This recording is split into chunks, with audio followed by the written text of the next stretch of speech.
Muy buenas noches, bienvenidos a Primer Círculo. La forma en que tenemos los humanos de registrar nuestro cruce por este mundo puede ser muy diverso. Puede ir desde lo más pequeño y ser un especialista en nanotecnología, por ejemplo, o ser astrónomo.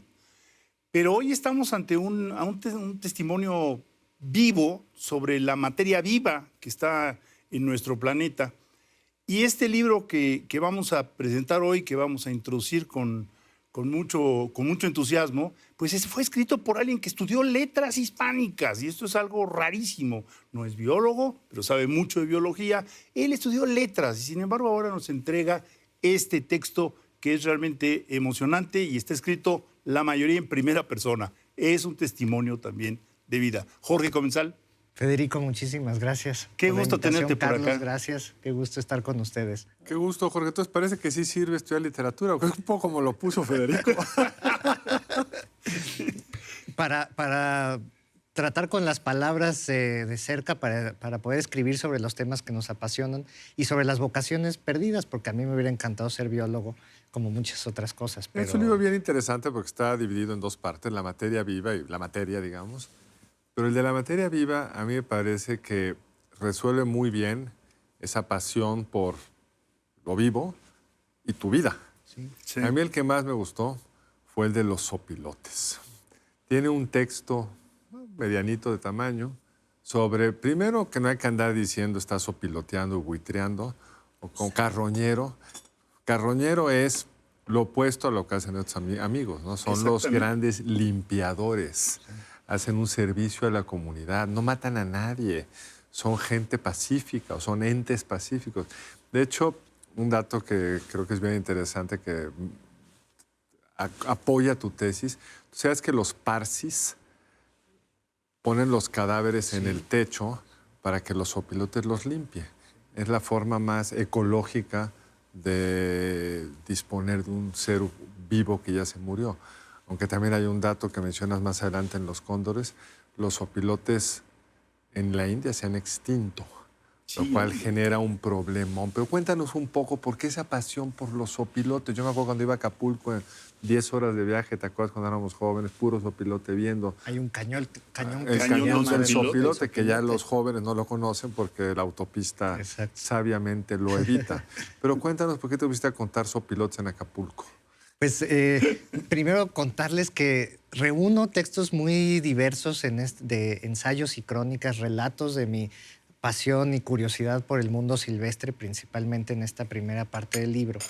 Y están contados, como bien decías, en primera persona, porque es un testimonio de verdadera encuentro y redención en ciertas situaciones difíciles gracias a la fauna. Entonces platico, por ejemplo, que en una ocasión estaba muy apesadumbrado por las cosas que me acababan de pasar, hospedándome con unos tíos de Acapulco y yo miraba con tristeza el panorama y pasa un sopilote y atrapa mi atención y como que se lleva mis preocupaciones y comienzo a observarlos con curiosidad creciente y descubro por primera vez que la importancia que tienen las aves carroñeras, las aves que se comen a los cadáveres en el mundo silvestre, para el equilibrio ecológico. Y entonces, a partir de entonces, cada vez que en un periódico o en las declaraciones de un periodista escucho que los políticos son unos buitres o algo así, me siento indignado y digo, cuidado, no comparen a los buitres con las actividades de las personas, porque son importantísimos los opilotes, los cóndores de California y de los Andes. Son el último eslabón. Y ahí están en todo el planeta, aunque no evolucionaron juntos, siempre cada ecosistema ha creado el espacio, el nicho ecológico para aves capaces de encontrar esos cuerpos que necesitan que alguien se los coman antes de que se echen a perder. Y son aves, además, muy listas, muy curiosas, que tienen vidas sentimentales muy interesantes. Eso no lo cuentas. ¿Cuál es la vida sentimental de un sopilote? Muchos de ellos son, como muchas otras aves, son monógamos. Establecen relaciones de pareja estable, de compromiso a largo plazo. ¿También te identificas ahí? Me identifico, como podemos ver en otro de los textos dedicado a mi suegra. Y entonces, por supuesto, tienen que ambos padres invertir muchos esfuerzos en sacar adelante a su cría, a su polluelo. Pero también vemos tríos, infidelidades, relaciones conflictivas, rivalidades, todo eso que reconocemos como algo muy humano, está también en el mundo silvestre. Y eso es algo que me parece importante compartir para que sintamos empatía, para encontrar en el mundo silvestre un espejo de lo que nosotros somos también. Recientemente un amigo me contaba su experiencia de que un sopilote... ¿Con un trío? ¿Con un sopilote? Una sopilota anidó en su departamento en Acapulco y ¿Anidó? entonces sí. Y entonces él estaba pasando una temporada allá y es muy aficionado a la fotografía y empezó a acercarse a la sopilota y al final llegó a haber una especie de convivencia. La sopilota tuvo a sus crías, se acercaba suponemos que el progenitor, ¿no? También un gavilán amenazaba y toda una historia, pero terminó conviviendo con este bicho y eso yo creo que es muy importante en tu libro. Este bicho tiene mala fama y sin embargo, caray, hay una belleza que trasciende el cuello desnudo que es necesario para la limpieza de la actividad que realizan. Y hay una belleza en lo que nos aporta esta variedad, ¿no? Por supuesto. Hay una belleza y me gusta mucho más la reflexión que hace en torno al sopilote, entre otras cosas, lo de la cabeza desnuda, porque Sí. yo siempre había pensado que era por higiene, pero descubrí que hay otra teoría que es para que no sea calor. Sí, exacto. La termorregulación es la teoría alternativa que más bien nos excluyen mutuamente, la limpieza y la temperatura. Y siempre me han atraído especies poco carismáticas, porque claro, hay animales como el oso panda o el tigre o el Ella tiene león. muchos fans. Claro que las águilas que nos impactan nos parecen... Y a mí me Están en interesan nuestro aquellos escudo que nacional. no tienen... Ningún Sí. país tiene en su escudo nacional un Un sopilote. sopilote, claro. No, aunque el cóndor andino sí, y justo es algo mira. que deberíamos aprender de Ecuador. Sí, está en el escudo de algunos países, más de uno sudamericano. Hay una escultura, por ejemplo, de un cóndor andino en Cartagena de Indias, en Colombia. La Orden del Cóndor en Bolivia se otorga a personas distinguidas. Son tan grandotes que entonces ya superan su Exacto. estatus de carroñero, Exacto. digamos. Sí, son Pero muy bueno, son como imponentes. clases sociales de alguna manera. O sea, Los un cóndor cóndores es y los zopilotes. algo admirable, Bueno, pero ¿no? lo que es muy divertido del libro es que cómo va saltando de lo biológico a lo personal. Yo no sabía por qué se habían limitado, casi extinto, los cóndores. Y Jorge lo explica muy bien, pues en el continente americano, sobre todo en Norteamérica, hubo un tiempo que había unas faunas gigantescas, que por cierto fueron extintas cuando llegaron los humanos, presuntamente. Entonces el cóndor era pues, el gran carroñero para esos grandes cadáveres. Luego se acabaron estos grandes cadáveres y se refugiaron ahí en la costa donde podían hacerse alguna ballenita de vez en cuando, ¿no? Claro, sí. México en particular estaba poblado por la megafauna. Se han descubierto trampas para mamuts aquí al norte del Valle de México. En el sureste, en las cuevas subterráneas de la península de Yucatán, se han encontrado huesos de perezosos gigantes, de osos de las cavernas. Perezosos gigantes como políticos. Exacto.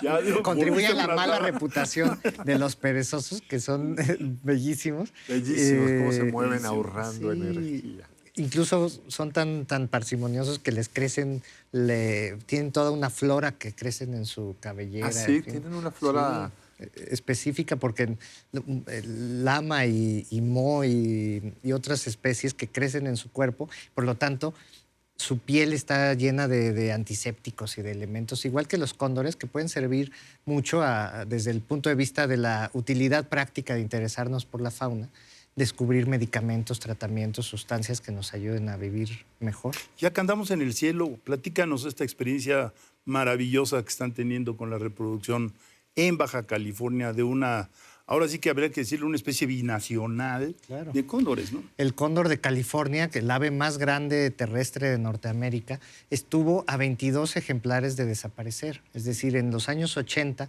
quedaban solamente 22 cóndores en la Tierra. Entonces, muchos ya los daban por extintos, ya no creían posible que la especie se salvara. Por suerte prevaleció el optimismo y el esfuerzo por atrapar a todos los que estaban en California, ya se había extinto en México, y reproducirlos en ¿Por qué cautiverio. no te detienes un poquito en eso? Porque a mí me pareció bien interesante que esa fuera la estrategia. Porque normalmente es cómo les protegemos su hábitat. Y no había acá manera. no había manera. Y optaron por encarcelarlos. Sí. Sí. Sí, y fue muy polémico, les digo, Sí. mucha gente se opuso, dijeron es un crimen privar a los últimos de la libertad, pero estaba claro que en California, un estado tan poblado, era imposible proteger un hábitat con animales aparte que vuelan cientos de Que kilómetros se cada reproduce día. lentísimo. Tienen una reproducción muy lenta y tienen realmente un talón de Aquiles en el contexto del mundo humanizado, que son muy sensibles al plomo. Entonces se encuentran los cóndores a un venado al que le tiró un cazador y que no logró atrapar, se comen la carne del venado y se envenenan con el plomo. Con el perdigón. Exacto. Esa es la principal dificultad que seguimos enfrentando hoy en día para que el cóndor vuelva a prosperar en libertad. Se ha tratado de prohibir las balas de plomo en ciertas zonas, se ha logrado en Estados Unidos, pero en México también vivió el cóndor de California y se extinguió aún antes. ¿Cuándo? En los años 70 se registraron a los últimos en la península de Baja California. Pero en los años 2000 hubo ya la iniciativa de liberar algunos de esos cóndores que habían nacido ya en cautiverio en los zoológicos de California en México para ver qué tal les iba. Y gracias al trabajo de unos verdaderos héroes de la conservación la ambiental verdad. que están en la Sierra de San Pedro Mártir, y al hecho de que es un entorno muy poco intervenido por la humanidad, los cóndores se han adaptado muy bien. Creemos que es el mejor lugar para la prosperidad del cóndor si logramos que haya suficiente presupuesto y apoyo para proteger la Sierra de San Pedro, donde los cóndores pueden volver a volar. Yo he tenido la suerte de viajar varias veces para seguir escribiendo sobre este lugar, esta especie, y la gente que le dedica su vida a protegerlos. Bueno, hay que decirlo, llevan ¿cuántas décadas? 2 décadas y media. ¿Y cuántos? Encerrados 2 décadas. allá arriba viviendo que hace mucho frío. Y es un proceso lento y muy difícil el de ¿Cuántos volver ejemplares ya hay? Ya hay 50 en libertad. Ahí en San Pedro. En San Pedro, que para una especie que estuvo al borde de la extinción es mucho. Y ya están reproduciéndose, digamos, Sí. naturalmente. A mí, Y puede uno uno de los individualmente momentos, apoyar el proyecto. Este amigo por supuesto, se pueden del film adoptar. se puede aportar. Puedes adoptar un cóndor, les recomiendo entrar a Proyecto Cóndor, a I'm Back Cóndor, a páginas de internet que se dedican a recaudar fondos para apoyarlo. Y es realmente asombroso, y creo que es una forma de reconciliarnos con el mundo silvestre del que estamos tan separados y entonces enfrentar algo que yo leyendo Misterios del Escritorio, tu libro, dije, ¿cómo no lo leí antes para volver a pensar en la biofilia de la que tú hablas en cierto pasaje del ¿Qué es libro? la biofilia? El amor, la inclinación que sentimos por la vida silvestre, la necesidad de vida silvestre que tenemos interna y que genera la ausencia de ella, la carencia de ella, pues un sentimiento de soledad, de desesperación, de angustia que Y hay muchos muchas hemos pruebas vivido. científicas ya ahora de los Muchísimas. beneficios Exacto. que te trae el Creo que contacto sí. con la Hay naturaleza. estas pruebas que un mismo conjunto de departamentos de estos condominios gigantes, el que da hacia el verde, quienes lo moran tienen mejor presión, se pelean menos con su esposa, están más sanos mentalmente que los que dan al concreto. Y Crick también realizó uno de los descubridores del ADN,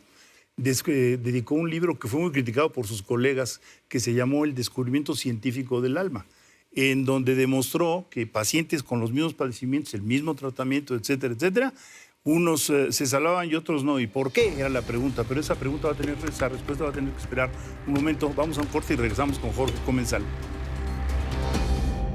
Regresamos aquí con Jorge Comensal y este libro muy recomendable que se llama Materia Viva. Materia Viva de Jorge Comensal. Andábamos en los cielos y en la reproducción y en los beneficios que trae al ser humano el conocer y el estar cerca de plantas y animales. También las plantas tienen efectos benéficos. Por ejemplo, esta marca muy conocida de muebles IKEA está introduciendo en Europa cactáceas para que uno pueda tener una cactácea cerca de una computadora porque absorben las radiaciones de la computadora, y los beneficios que tienen los seres vivos, que puede uno dejar varios meses solo sin regar y puede haber cambios de temperatura, etcétera. Pero regresemos a tu libro, porque tu libro de alguna manera es un trayecto largo, un trayecto muy divertido, que va hablando de tu transformación personal, que comienza de los manatís y termina con los manatís. A ver, ¿por qué no nos platicas? Sí, pues el libro dividido en 2 partes de crónicas que he escrito a lo largo de más de una década, muchas de ellas volcadas al mundo silvestre, y otras a la cultura y a episodios que me resultan significativos, graciosos en buena medida, porque la verdad también entre la biofilia y el humor es como Sí. me mantengo sano en este mundo tan desafiante. Entonces esa segunda parte del libro, que se llama Materia Humana, pues trata de episodios, de temas que me interesan, que me intrigan. Por ejemplo, el arte del tatuaje. El tatuaje, yo te iba a preguntar. Tatuaje, ¿no? sí. Que yo crecí sin tatuajes y con prejuicio contra ellos, y un día me veo en la necesidad de reflexionar sobre eso porque me clonan la tarjeta de crédito y el primer cargo que hacen es un tatuaje en León, Guanajuato. Entonces yo me quedé pensando y dije, bueno, ¿qué me habré tatuado?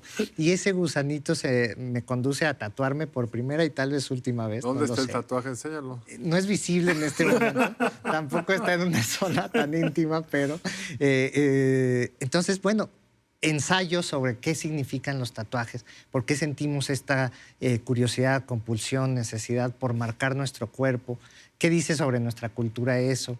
Y así voy abordando distintos temas y concluyo pues repasando qué ha significado para mí acercarme a la fauna, tratar de abordar con humor temas que suelen ser más bien lúgubres, como los cementerios o la pérdida de Sí. seres queridos, o la Biblia misma, leer los pasajes humorísticos que hay en la Biblia. Y en un momento donde acababa de lesionarme nadando. Y creo que tener una lesión nadando es el colmo de la decrepitud, porque es el ejercicio más sano posible. Entonces, cuando me lesioné, estuve una semana torcido. Dije, claramente mi juventud ya terminó y es momento de cerrar una etapa de mi vida, de mirar hacia atrás y reflexionar sobre eso, ¿no? El manatí regresa. El manatí regresa, un animal marino, un mamífero acuático, Mamífero acuático. como yo trataba de ser nadando, ya trato de ver las albercas con mucha más cautela que antes. Y bueno, repaso eso, mirar hacia atrás me permite pues también darme cuenta de qué ha sido eso, el amor por la vida silvestre y la crítica y el análisis humorístico de nuestra cultura, lo que para mí llena la vida de sentido. Ahora, yo Y fíjate- no. ahí me detendría en el Monumentos para Morir en México. sí. Ese es muy divertido porque hay una serie de todas las cabezas de Juárez. Por eso Las tenemos una cabezas de pasión por cabezas de Juárez marcianonas. Claro, claro. ¿Por qué no nos cuentas un poco tu acercamiento a la fealdad de algunos de estos monumentos? Nace de una invitación de la editorial independiente Gris Tormenta a hacer un libro de textos relacionados con Jorge Ibargüengoitia. Entonces me invitan a escribir algo para el libro y me pareció que era muy afín con el espíritu de Ibargüengoitia escribir sobre los monumentos feos en México, en particular sobre monumentos funerarios, pero también sobre esculturas y demás, de las cuales tenemos pues una gran variedad. Entonces yo parto de la idea de que probablemente somos uno de los países que se distinguen más en monumentos feos, y la cabeza de Juárez que está al oriente de la ciudad y las muchas cabezas de Juárez que hay. Y entonces hay mucho humor sobre la escultura, que permite hablar también muchas veces de la megalomanía política, sí. de nuestra autoimagen, de un nacionalismo a veces mal encaminado. Pero algo que me gustó mucho de tu libro es que de alguna manera, y se ha dicho desde aquel autor alemán famoso que escribió sobre los perros, que después fue muy criticado porque defendía las razas, y entonces vino el nazismo y entonces dijeron, no, pues este es el protonazista, ¿no? Este protofascista. Y no, él en realidad lo que decía, y está en tu libro claramente manifestado, es cómo el estar en contacto con la naturaleza también te permite captar el ciclo vital. Por ejemplo, cuando los niños ven a un cachorro, lo ven crecer, lo ven enfermarse, lo ven entrar en decrepitud y lo ven morir. De alguna manera están viendo su propio ciclo en este. Y tú, a lo largo del libro, vas Bueno, tú mismo lo dices, vas aceptando tu edad, vas aceptando que tu juventud empieza a quedar detrás, ¿no? Y hay una concepción filosófica de ti mismo que me encantó. Hay, por ejemplo, un ensayo que se llama Muerte por Coco, que, Sí, ese es. que parte de algo muy ridículo, que es el registro de fallecimientos por golpes de cocos que se caen de las palmeras. Entonces, bueno, se presta a lo chusco, a lo simpático, aunque trágico a la vez, pero en realidad para mí es una reflexión, ese ensayo, sobre cuál es la buena muerte. Cómo me gustaría morir, cómo reconciliarnos con el hecho de que somos finitos. Entonces, es muy serio, muy profundo, pero también permite, a partir del hecho de que puede tocarnos morir así, golpeados por un coco, el hecho de pensar sobre la fragilidad de la existencia humana. Ahora, también hay una muy interesante descripción de la increíble biodiversidad de México. Sí. Y uno de los ensayos que me gustó mucho es el Hechos contra la CIA. Porque además que lo construyes ahí con una historia respecto a presuntos agentes de la CIA que venían a buscar helechos, lo que es increíble es simplemente esa cañada que se ha estudiado mucho y que tú la narras. Cuéntanos un poco por qué es así. Tiene una cantidad de diversidad de helechos por metro cuadrado que probablemente es única en el mundo y tiene una serie de características geológicas, biológicas muy interesantes, porque es importante reconocer que tenemos una diversidad enorme y no siempre la estamos cuidando bien. México es un territorio asombroso. O sea, la biodiversidad, la diversidad climática de este país es algo que prácticamente ningún otro tiene. Habría que pensar tal vez la India, Colombia, pero Colombia, por ejemplo, no conoce los desiertos de arenosos que tenemos en Sonora, en Baja California. En México coinciden realmente, y aparte es el punto de contacto México entre la fauna y la flora neártica, que es la de Norteamérica, y neotropical, que es la de Centro y Sudamérica. Y esos dos mundos que estuvieron separados geológicamente muchos millones de años, que se unen en Panamá y en toda la Centroamérica, pues cruzan y se encuentran y conviven en esta región.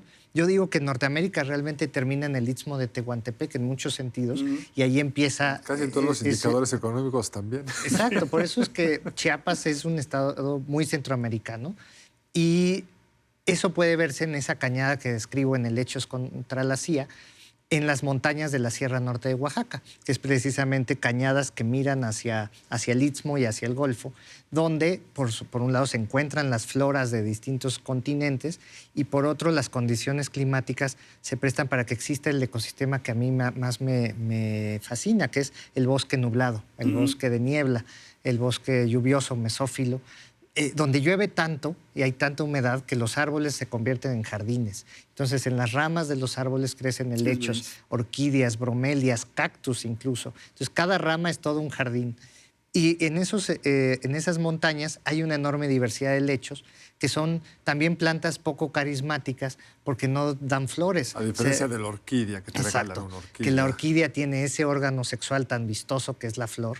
Los helechos se reproducen de una manera más arcaica, son más antiguos y por lo tanto más modestos y no nos llaman tanto la atención. Nadie, con excepción de mí, regala un helecho el 14 de febrero, ¿no? Regala rosas. Y mi gusto por los helechos es compartido o fue compartido por un autor por el que tú y yo también sentimos enorme admiración, Oliver Sacks, Claro. el neurólogo inglés que vino a Oaxaca en busca de helechos. Entonces yo fui a buscar al mayor experto en helechos del Jardín Botánico de Nueva York para entrevistarlo. Él me termina de explicar justamente la diversidad de helechos que tenemos en Oaxaca, es inigualable. Y le pregunto muy emocionado, bueno, ¿y qué tal fue viajar en una excursión botánica con Oliver Sacks?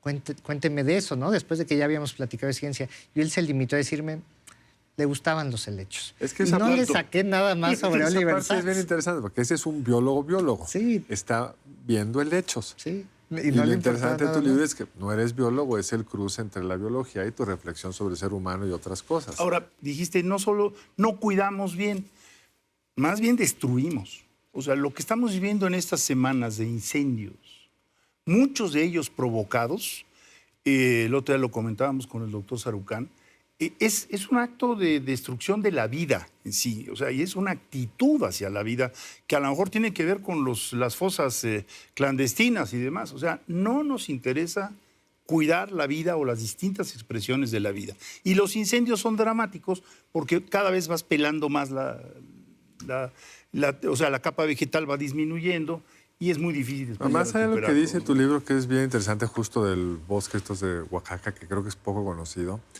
es que muchos de nuestros bosques son fósiles, es decir, Sí. son testigos de una época que ya se fue, que fueron las glaciaciones. A esta latitud no tendríamos esos árboles si no hubieran crecido cuando esto era mucho más frío, tenía mucho más humedad y por su existencia pueden como retener y generar un ciclo de agua que difícilmente tendríamos en esta latitud y con esta altura.